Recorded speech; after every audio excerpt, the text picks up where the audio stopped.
Let's make this super easy no-sew Calvi Duo inspired card case together from a paper template I found online. The link to this paper template is in the caption, so just take a screenshot and copy that link. I like using a box cutter and a ruler to cut paper templates out. It just helps me get them super precise and get it actually cut straight. Line up each half using the visual markers here and tape it together on that line. This is what it looks like taped together, and I just folded it over to see if I would like the final product. Now it's ready for the leather. I bought a 3 to 4 ounce half side cowhide that I bought from Tandy Leather that has a smooth surface on the exterior. These can contain defects, so make sure you're happy with the exterior before you start cutting. Cut the leather into a smaller piece around the template, which makes it easier to work with. My best tip is to tape that template down directly on the flesh side of the hide. I've used weights and it does not work for me. Working still on the flesh side of the leather, get that ruler and box cutter and do exactly what you did previously and cut the leather out based on the template. This is what it looks like once it's cut out. I use a double-sided leather tape to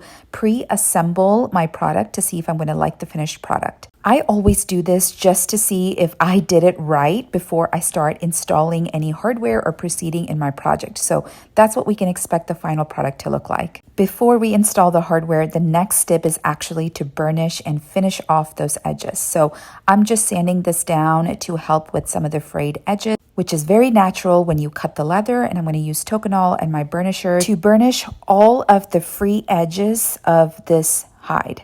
Now I'm going to show you how to install the hardware. This is super important. Make sure that the hardware snaps that you're buying for this project has posts that can go through 3 layers of your leather. Here I'm marking the other side so I know where to install the other half of this post. Once you have that marked, use a scrap piece of leather to lay it in between to use as protection, then use your scratch awl to poke through those 3 layers of leather. Now you're going to use your hole puncher. Use the right size that will fit your hardware posts and make that hole bigger. This is to right size those holes to the posts on your hardware snaps. Here you can see me testing that out, and now it's time to shave down that leather to decrease the thickness to fit the posts on my hardware. It's still not perfect, but I'm using what I have. I'm using a setter here to install this hardware snap onto my leather. That's it. This was fairly easy, but this still took me several days because I kept encountering obstacles, but that's totally okay. That happens with every project. I love the finished product. I'm going to use other hides I have lying around to make more. Cut to the blooper reel. These are all the hardware snaps I messed up in trying to make my final product,